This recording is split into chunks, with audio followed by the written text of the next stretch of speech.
দুনিয়া পরীক্ষার হল।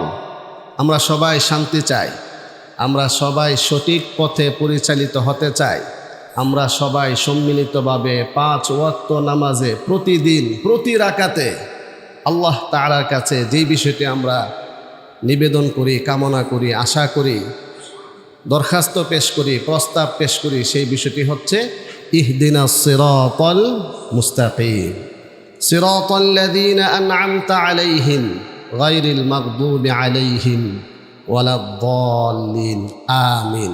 শেষে আমিন বলি কেন? যার অর্থ হচ্ছে, হে আল্লাহ, আপনি আমাদেরকে সিরাতে মুস্তাকিম, সিরাতে মুস্তাকিম মানে হচ্ছে সঠিক পথ, সিরাতে মুস্তাকিম মানে হচ্ছে সহজ পথ, সরল পথ, যেই পথ সোজা আমাকে শান্তির দিকে নিয়ে যাবে, যেই পথে চললে আমরা সবাই সম্মিলিতভাবে জান্নাতে যেতে পারবো, সেই পথের নাম হচ্ছে কোরআনের ভাষায় সিরাতে মুস্তাকিম। কে না চায় সিরাতে মুস্তাকিমের উপর আসতে? সহজ পথ, সরল পথ, যেই পথে নবীগণ চলেছেন, যেই পথে মানুষকে নবীগণ আহ্বান করেছেন, সমস্ত নবী প্রতি মানুষকে, তার জাতিকে সিরাতে মুস্তাকিমের প্রতি আহ্বান করেছেন।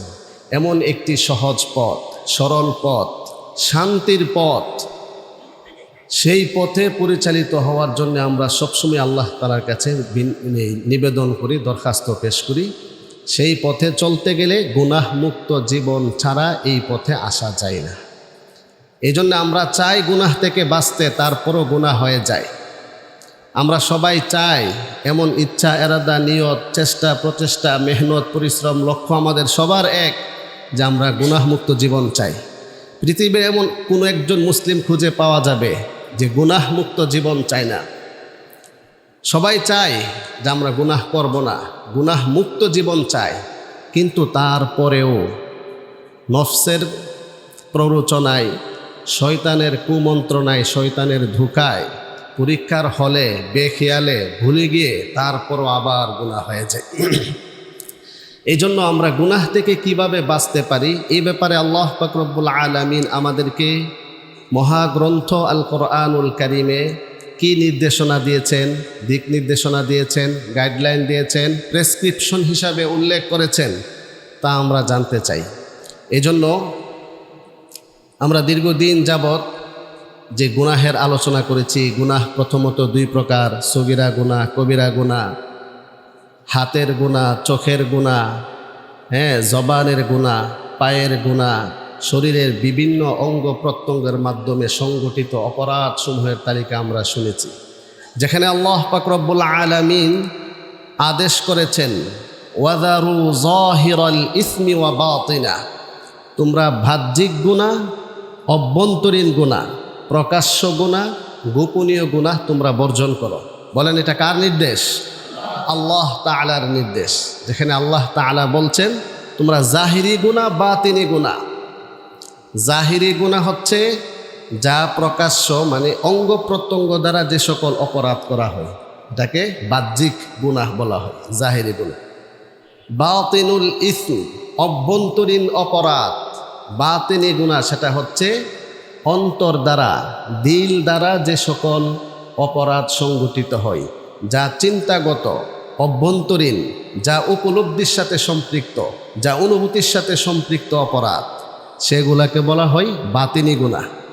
উদাহরণ: অহংকার, হিংসা, লোভ, লালসা, সম্পদের আকর্ষণ, সম্মানের আকর্ষণ, অবৈধ যৌন আকর্ষণ, যৌন চিন্তা, যৌন লালসা, এগুলো অন্তর দ্বারা বা মস্তিষ্কের দ্বারা, চিন্তা শক্তির দ্বারা করা হয়। তো এটাকে আল্লাহ তাআলা কোরআনে বাতিনুল ইসম, অভ্যন্তরীণ অপরাধ, অভ্যন্তরীণ গুনাহের কথা বলেছেন। তো এই জন্য আমরা বাহ্যিক, অভ্যন্তরীণ, জাহিরি, বাতিনি সব গুনাহ থেকে বাঁচার জন্য আল্লাহ তাআলা আদেশ করেছেন। তো গুনাহ থেকে আমরা কিভাবে বাঁচব?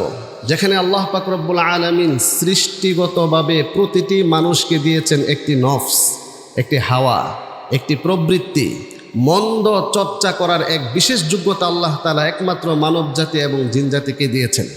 আল্লাহ তাআলা ফেরেশতাকে মন্দ কাজ করার যোগ্যতা দান করেন নাই। স্বাধীন ইচ্ছা, ইখতিয়ারি ক্ষমতা আল্লাহ তাআলা ফেরেশতাদেরকে দান করেন নাই। আবার প্রাণী জগৎকে ভালো কাজ করার যোগ্যতা আল্লাহ তাআলা দান করেন নাই। একমাত্র মানব জাতি আর জিন জাতি, মানুষকে আল্লাহ পাক রব্বুল আলামিন ভালো কাজ করার যোগ্যতা যেভাবে দান করেছেন, আবার মন্দ কাজ করার যোগ্যতাও আল্লাহ তাআলা দান করেছেন।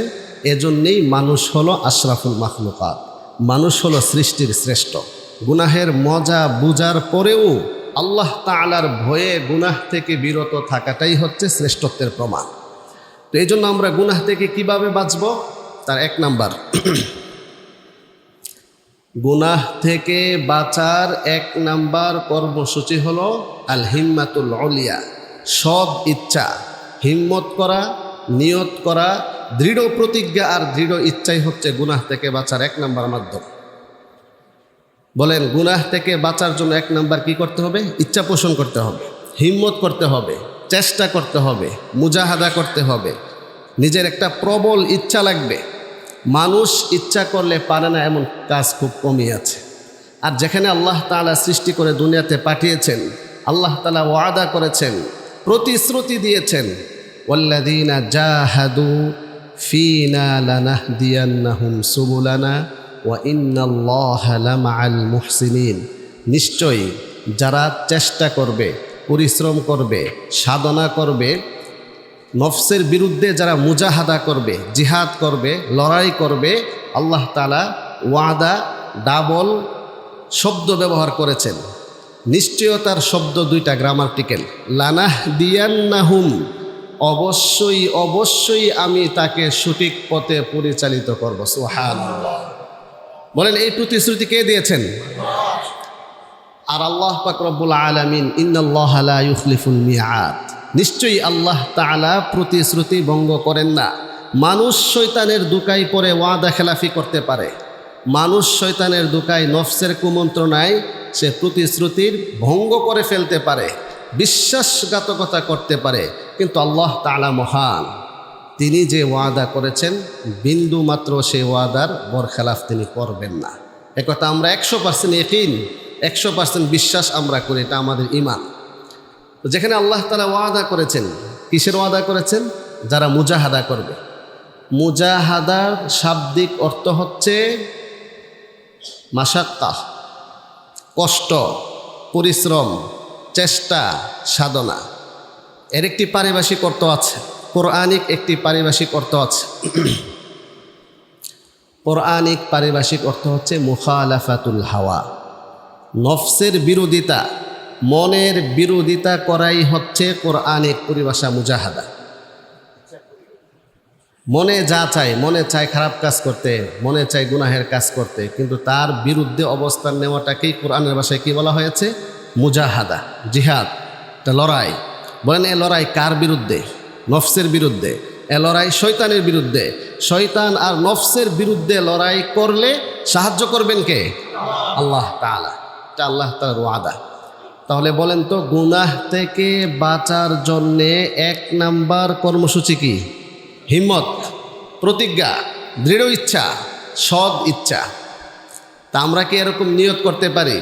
এই সৎ ইচ্ছা করি যে আল্লাহ, আমরা যেভাবে চাই, আবার আপনি যেভাবে আদেশ করেছেন সেই পথেই আমরা চলতে চাই, গুনাহ থেকে বাঁচতে চাই, এমন একটি উচ্চ মনোবল, উচ্চ আকাঙ্ক্ষা, সৎ ইচ্ছা আমরা সবাই করতে পারি ইনশাআল্লাহ।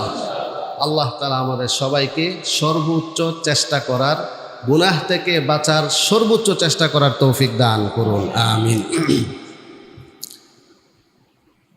ছোট্ট একটি আরবি প্রবাদ মন হয়েছে, সেটা বলে ফেলি যে আমরা কম বেশি মুসলিম হিসাবে বিভিন্ন ঘটনা থেকে, বই পুস্তক থেকে অথবা ওয়াজ মাহফিল থেকে আমরা একটা শব্দ শুনে থাকি, যেই শব্দটা খুবই আকর্ষণীয় এবং হৃদয়স্পর্শী, মর্মস্পর্শী একটা শব্দ। দেখেন তো এই শব্দটা আপনারা শুনেছেন কিনা? ইসমে আজম। ইসমে আজম শুনেছেন তো? ইসমে আজম কি? ইসমে আজম কথাটা শুনলে তো এর মধ্যে একটা মানে আকর্ষণ আছে, ইসমে আজম পরে কাজটা করে ফেললো, ইসমে আজম। তো ইসমে আজম কি? ইসমে আজম, এক বুজুর্গ বলেন, আসলে ইসমে আজমের বাস্তবতা, তাৎপর্য, হাকিকত হচ্ছে আল হিম্মাতুল উলিয়া হিয়াল ইসমুল আযম। তো সৎ ইচ্ছা আর উচ্চ মনোবল, দৃঢ় ইচ্ছাই হচ্ছে মূলত ইসমে আজম। সুবহানাল্লাহ। তো এই জন্য একজন মানুষ যখন দৃঢ় ইচ্ছা পোষণ করে, আর আল্লাহ তাআলা এখানে ওয়াদা করেছেন তাকে অবশ্যই হেদায়েত দিবেন, অবশ্যই তাকে সঠিক পথে পরিচালনা করবেন, তো ইসমে আজম এই সৎ ইচ্ছা ছাড়া আর কোনটা হবে? বাকি সেখানে আমরা কিছু দোয়া শুনে থাকি, যে দোয়াগুলোর ফিডব্যাক বা মাফহুম মর্মটা এটাই। যেমন এক জায়গায় আসে ইসমে আজম হচ্ছে ইয়া হাইয়ু ইয়া কাইয়ুম বিরহমাতিকা আস্তাগীথ, অথবা আল্লাহ তাআলার বিভিন্ন নাম, আয়াতুল কুরসি, আল হাইয়ুল কাইয়ুম, এই সকল নামগুলো। তো এই যে নামটা আমরা শুনি ইসমে আজম, এর দ্বারা আমরা কি বলতেছি? ইয়া হাইয়ু ইয়া কাইয়ুম, হে চিরঞ্জীব, হে সর্বময় ক্ষমতার অধিকারী, নিয়ন্ত্রণকারী, মহাশক্তিধর সত্তা, বিরহমাতিকা আস্তাগীথ, আপনার বিশেষ রহমতের মাধ্যমে আমি আশ্রয় প্রার্থনা করছি, সাহায্য প্রার্থনা করছি। তো বলেন এই দোয়াটা যে আমরা পড়ি, এর অর্থ কি দাঁড়াইল? যে আমি এমন একটি ইচ্ছা পোষণ করেছি, আমি শপথ করছি, আমি দৃঢ় ইচ্ছা পোষণ করি যে হে আল্লাহ, আমি আপনার সাহায্য প্রার্থনা করি, গুনাহমুক্ত জীবন আমি চাই। এই জন্য এই নামের একটা পাওয়ার, হাইয়ুন কাইয়ুমুন, আবার বিরহমাতিকা আস্তাগীথ, এটা একটা নামের পাওয়ার। এই পাওয়ার দিয়ে আমরা আল্লাহ তাআলার কাছে কামনা করি। তাহলে সর্বোপরি কথা হচ্ছে, মূলত ইসমে আজম কি বলেন? মনের দৃঢ় ইচ্ছা, মনের দৃঢ় ইচ্ছা, আল হিম্মাতুল উলিয়া, উচ্চ আকাঙ্ক্ষা, উচ্চ মনোবলটাই হচ্ছে মূলত ইসমে আজম। তো আল্লাহ তাআলা আমাদের সবাইকে গুনাহ থেকে বাঁচতে ওই রকম সৎ ইচ্ছা আর উচ্চ মনোবল লালন করার তৌফিক সবাইকে দান করুন, আমিন।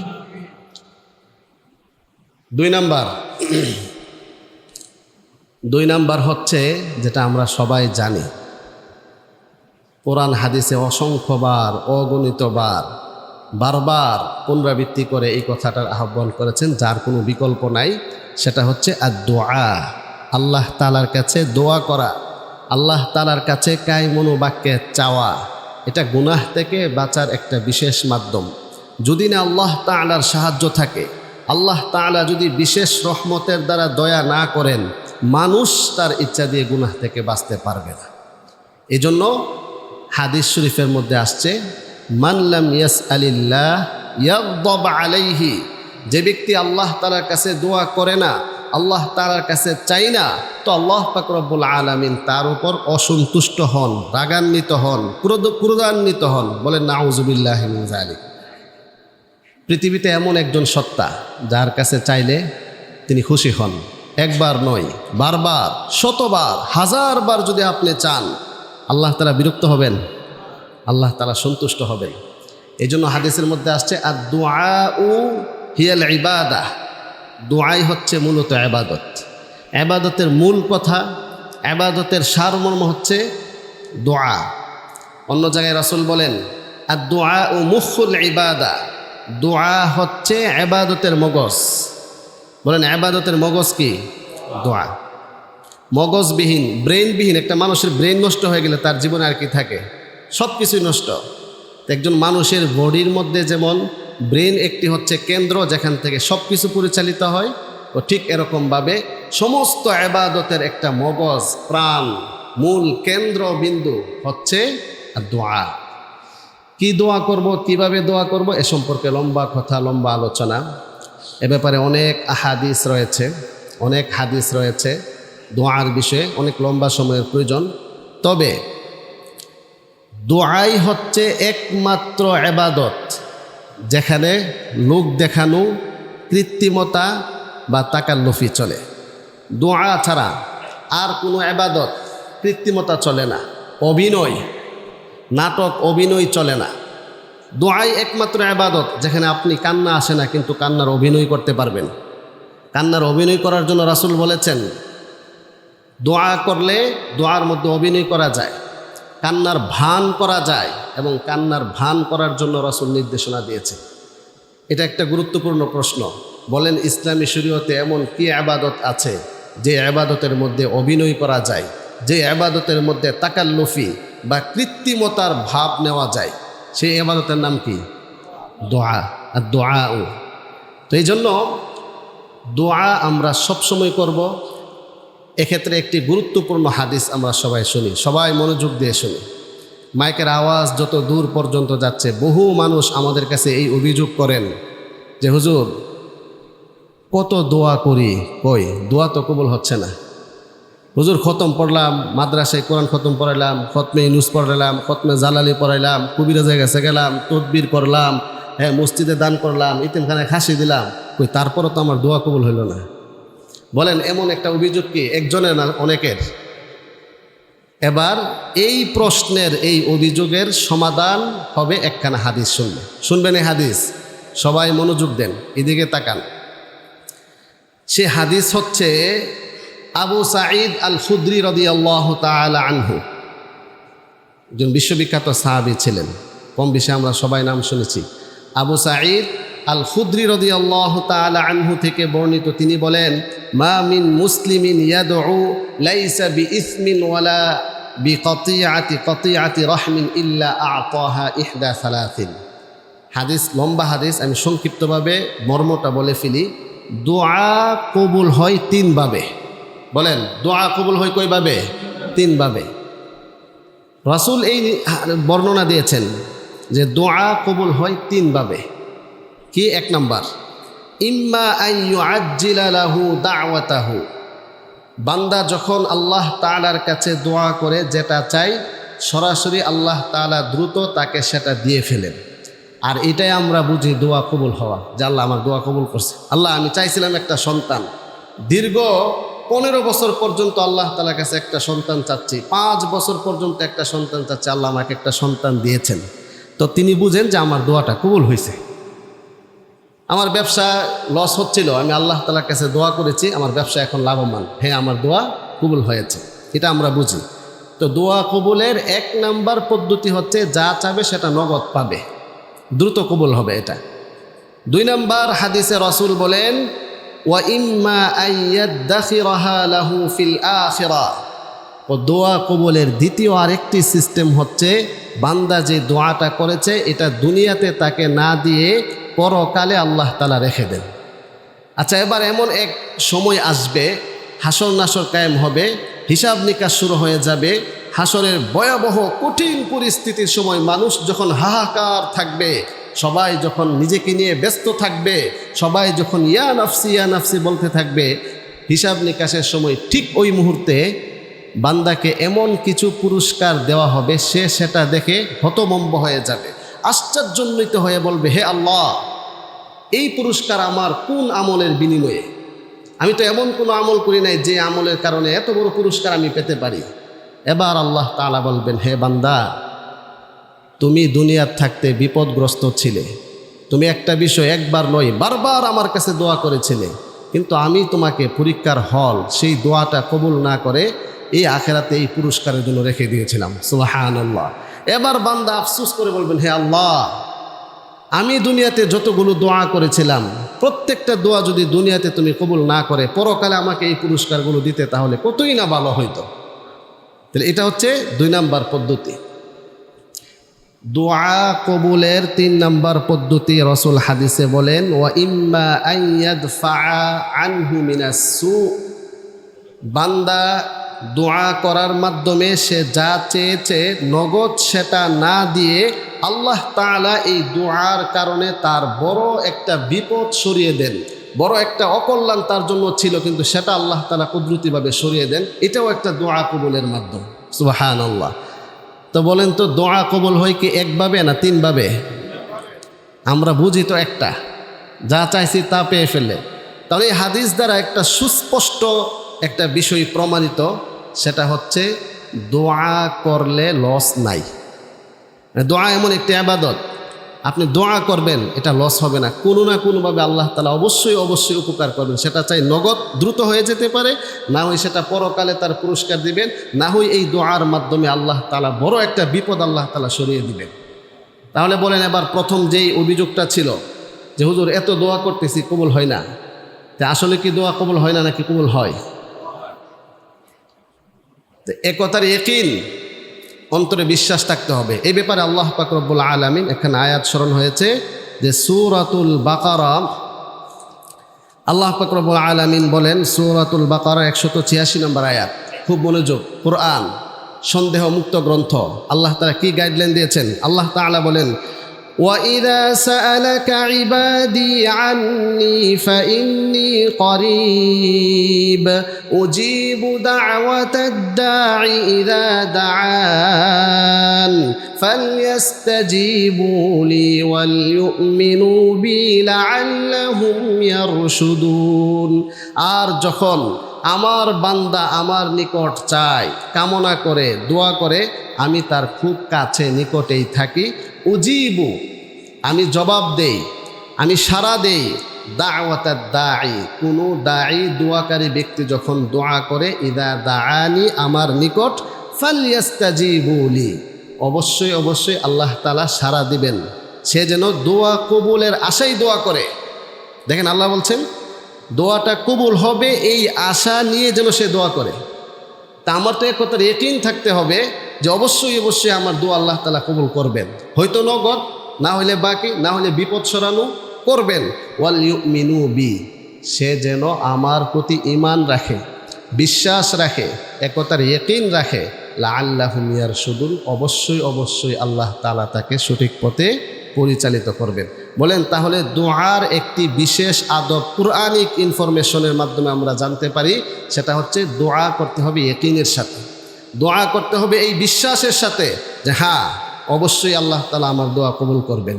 যা হাদিসে কুদসির মধ্যে রাসূলুল্লাহ সাল্লাল্লাহু আলাইহি ওয়াসাল্লাম বলেন, আনা ইনদা যন্নি আবদি বি, আমার বান্দা আমার প্রতি যেমন বিশ্বাস রাখে, যেমন ধারণা পোষণ করে, আমি তার সাথে ওই রকম আচরণ করি। এখন আমি যদি আমার আল্লাহ তাআলার সাথে আমার এরকম ধারণা পোষণ করে যে আল্লাহ, আমি যে গুনাহগার বান্দা, আল্লাহকে আমার কথা শুনবে, আমার দোয়া কবুল করবে, তা আমি আমার ধারণা যদি এমন হয়, তা আচরণ কেমন হবে? এমনই হবে। এই জন্য হাদিসে কুদসি থেকে আমরা জানতে পারি, না আমি হাজারো গুনাহ করতে পারি কিন্তু আমি আল্লাহ তাআলার বান্দা। তা কোরআনে আল্লাহ তাআলা বলেছেন, ইয়া ইবাদি আল্লাযীনা আসরাফু আলা আনফুসিহিম, হে আমার ওই আদরের বান্দা যে গুনাহ করতে করতে করতে করতে চূড়ান্ত পর্যায়ের সীমা লঙ্ঘন করে ফেলেছ, শুনো তোমাকেই বলছি, লা তাকনাতু মির রাহমাতিল্লাহ, তুমি আল্লাহ তাআলার রহমত থেকে নিরাশ হয় না। ইন্নাল্লাহা ইয়াগফিরুদ যুনুবা জামিআ, নিশ্চয়ই আল্লাহ পাক রব্বুল আলামিন সমস্ত গুনাহ ক্ষমা করে দিতে পারেন। এ ব্যাপারে অনেক চমৎকার হাদিস রয়েছে। এক হাদিসের মধ্যে রাসূল বলেন যে আল্লাহ তাআলা বলেন যে বান্দা যদি গুনাহ করতে করতে জমিন থেকে আসমান পর্যন্ত গুনাহ করে ফেলে আর সে কায়মনুবাক্যে আমার কাছে তওবা করে, আমি তাকে চূড়ান্ত পর্যায়ের ক্ষমা ঘোষণা করে দিই, ওয়ালা উবালি, আমি কোনো পরোয়া করি না। সুবহানাল্লাহ। তাহলে আমরা আজকে থেকে ইনশাআল্লাহ সামনে যত দোয়া করব সেই দোয়ার পূর্বে ইয়াকিন আর বিশ্বাস, আল্লাহ প্রতি একান্ত এরকম বিশ্বাস ধারণা করব যে অবশ্যই আল্লাহ তাআলা আমার দোয়া কি করবেন? কবুল করবেন। আচ্ছা, তারপরে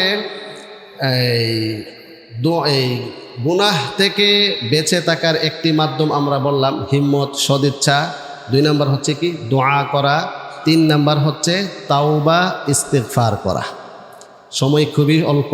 তাওবা কাকে বলে, কত প্রকার ও কী কী, ইস্তিগফার আমরা কিভাবে করব, সংক্ষিপ্তভাবে যদি বলি, তাওবা মানে ফিরে আসা। বলেন তাওবা মানে কি? ফিরে আসা, প্রত্যাবর্তন। আমি যে অপরাধ করে ফেলেছি, যে গুনাহ করে ফেলেছি, সেটা থেকে আমি ফিরে আসবো, এর নামই হচ্ছে তওবা। আর রুজু ইলাল্লাহ, আল্লাহ তাআলার দিকে ফিরে আসা, অনুতপ্ত, অনুশোচনা হয়ে এ কথার স্বীকৃতি দেওয়া, I am very very sorry, আমার অপরাধ হয়েছে, আল্লাহ তুমি আমাকে ক্ষমা করে দাও, এর নামই হচ্ছে কি? তওবা। ইস্তিগফার, ইস্তিগফার আল্লাহ তাআলার কাছে ক্ষমা প্রার্থনা করা। ইস্তিগফার হচ্ছে এমন এক মৌলিক হাই অ্যান্টিবায়োটিক একটা শক্তি, একটা ওষুধ বা প্রেসক্রিপশন বলতে পারি, যা নিজের জীবনের সকল সমস্যার সমাধান হয় ইস্তিগফারের মাধ্যমে। আপনি কি চান? আপনার সন্তান হচ্ছে না, ইস্তিগফার করুন। আপনার ব্যবসায় লস হচ্ছে, ইস্তিগফার করুন। অশান্তিতে আছেন, ইস্তিগফার করুন। ইস্তিগফার বুঝতেছেন? আরবি শব্দ, বাংলা কি? ক্ষমা প্রার্থনা করুন। আস্তাগফিরুল্লাহ, আস্তাগফিরুল্লাহ, হে আল্লাহ আমি আপনার নিকট ইস্তিগফার করছি। এই ক্ষমা প্রার্থনা 3 ভাবে হবে। জবানের মাধ্যমে ইস্তিগফার হবে আস্তাগফিরুল্লাহ, অন্তর দ্বারা দৃঢ় বিশ্বাস যে এই কাজ আমি আর করব না, এবং আমালান কার্যত প্রকৃত পক্ষে বাস্তবে ওই কাজ থেকে বিরত থাকা, এর নাম হচ্ছে ইস্তেগফার। হাদিস শরীফে আসছে তুবা, সুসংবাদ ওই ব্যক্তির জন্যে, লিমান ওয়াজাদা ফি সহিফাতিহি ইস্তিগফারান কাসীরা, সুসংবাদ ওই ব্যক্তির জন্যে যার আমল নামায় অধিক পরিমাণে ইস্তেগফার থাকে। সুবহানাল্লাহ। যে ব্যক্তি বেশি বেশি ইস্তেগফার করবে আল্লাহ তাআলা তাকে দুশ্চিন্তা থেকে মুক্ত করে দিবেন এবং অকল্পনীয় স্থান থেকে আল্লাহ তাআলা রিজিক দান করবেন। সুবহানাল্লাহ। বলেন, গুনাহ থেকে বাঁচার 1 নাম্বার মাধ্যম হচ্ছে সৎ ইচ্ছা, নিয়ত, চেষ্টা, শপথ। 2 নাম্বার হচ্ছে কি? দোয়া করা। 3 নাম্বার হচ্ছে কি? তওবা, ইস্তেগফার। 4 নাম্বার কি? সময় প্রায় শেষের দিকে, আমরা ধারাবাহিকভাবে গুনাহ থেকে বাঁচার জন্য কোরআনে কারিমে আরও অনেক নির্দেশনা আসছে, সেগুলো শুনবো। সর্বশেষ যেটা বলছি খেয়াল করেন, গুনাহ করেন নাই, করি নাই এমন কেউ আছেন? হাত তুলতে পারবেন যে হুজুর আমার কোনো গুনাহ নাই? কেউ আছেন? তো হাদিস শরীফে রাসূল কারীম সবাই পড়ি সাল্লাল্লাহু আলাইহি ওয়াসাল্লাম ইরশাদ করেন, গুনাহ থেকে বাঁচার আরেকটি বিশেষ মাধ্যম হলো as-সাদাকাতু, দান করা। হাদিস শুনেন, as-সাদাকাতু তুতফিউল খাতিআহ কামা ইউতফিউল মাউ আন-নারা। রাসূল হাদিসে বলেন, দান করা, সাদাকা, আল্লাহ তাআলার রাস্তায় দান খায়রাত করা, সেটা গুনাহকে, খতিআতুন, ভুল ত্রুটি, অপরাধকে এভাবে মোচন করে নিভিয়ে দেয় যেভাবে পানি আগুনকে নিভিয়ে দেয়। সুবহানাল্লাহ। আগুন লাগছে, বলেন সে আগুন কিভাবে নিভবে? পানি দিবেন, আগুন নিভে যাবে। ঠিক এরকমভাবে গুনাহ করে ফেলেছি, আসুন আমরা সবাই দান করি। এই দানের মাধ্যমে আল্লাহ তাআলা গুনাহ মোচন করে দিবেন। সুবহানাল্লাহ। বলেন হুজুর এটা হাদিস বললেন, হাদিসটা অনেকে হাদিস কি এটা দঈফ না দুর্বল? তো কোরআনের কোনো আয়াত নাই? হ্যাঁ, অসংখ্য আয়াত আছে। আপনি কয়টা আয়াত লাগবে শুনেন। খুয মিন আমওয়ালিহিম সাদাকাতান তুতাহহিরুহুম ওয়া তুযাক্কিহিম ওয়া সাল্লি আলাইহিম ইন্না সালাতাকা সাকানুল লাহুম। হে নবী, আপনি তাদের থেকে মাল সম্পদ গ্রহণ করুন, দান গ্রহণ করুন। সাদাকা সেটা কি করবে? তুতাহহিরুহুম, তাদেরকে পবিত্র করবে, ওয়া তুযাক্কিহিম, তাদেরকে শুদ্ধ করবে, পরিশুদ্ধ করবে। তো কিসের থেকে পরিশুদ্ধ করবে? আত্মশুদ্ধি হবে।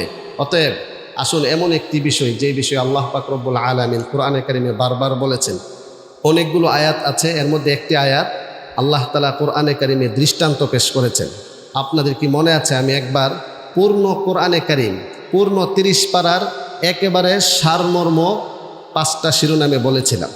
আমি আবারও স্মরণ করে দিচ্ছি, পূর্ণ কোরআনে কারিমে 30 পারা 114টি সূরার সার নির্যাস, সারমর্ম 5টি কথার মধ্যে আছে। খেয়াল করেন। 1, বিধানাবলী, আরবিতে বললে আহকাম, আখবার, আমসাল, কসস, আদিয়া। বাংলায় বললে 1 নাম্বার বিধানাবলী। বলেন 1 নাম্বার কি? বিধানসমূহ। 2 নাম্বার সংবাদসমূহ। 3 নাম্বার দৃষ্টান্তসমূহ। 4 নাম্বার ঘটনাসমূহ। 5 নাম্বার দুআসমূহ। সময় অল্প, এই 5টা বিষয়ে অনেকবারই আলোচনা করেছিলাম। সংবাদের মধ্যে রয়েছে অতীতের সংবাদ, ভবিষ্যতের সংবাদ, বর্তমানের সংবাদ, মহাসত্য সংবাদ, সন্দেহমুক্ত সংবাদ। রয়েছে কোরআনে কারিমে দৃষ্টান্ত। আজকে একটি দৃষ্টান্ত বলে শেষ করছি। আল্লাহ তাআলা দৃষ্টান্ত দিয়েছেন, মাসালুল্লাযীনা ইউনফিকুনা আমওয়ালাহুম ফি সাবিলিল্লাহ, সূরাতুল বাকারা, আয়াত নাম্বার হচ্ছে 261 নম্বর আয়াতে একটি দৃষ্টান্ত দিয়েছেন। দৃষ্টান্তটা শুনবেন।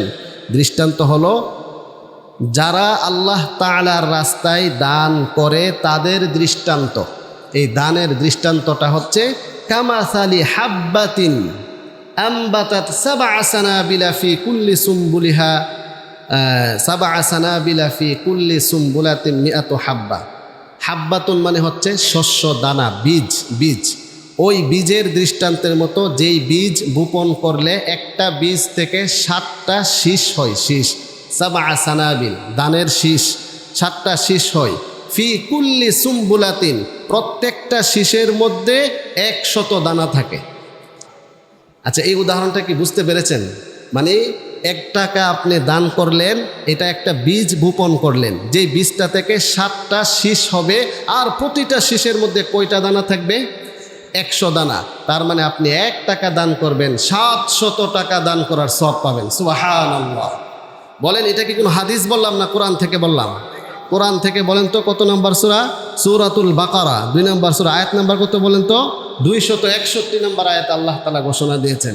এখন আসুন আমরা সবাই গুনাহ থেকে বাঁচতে চাই। এমন একজন তো পাওয়া যাবে না যে গুনাহ থেকে বাঁচতে চান না। অবশ্যই আমরা সবাই কি থেকে বাঁচতে চাই বলেন? গুনাহ থেকে আমরা সবাই কি বাঁচতে চাই? অবশ্যই বাঁচতে চাই। গুনাহ মুক্ত জীবন আমরা সবাই চাই। আমরা কি চাই আমাদের আমল নামায় যে গুনাহগুলো আছে সেই গুনার মধ্যে আমরা পানি ঢেলে দিই, আর সেই পানি আমাদের গুনাহগুলোকে ধুয়ে মুছে পরিষ্কার করে ফেলুক? তাহলে আসুন আমরা দান করি, সদাকা করি।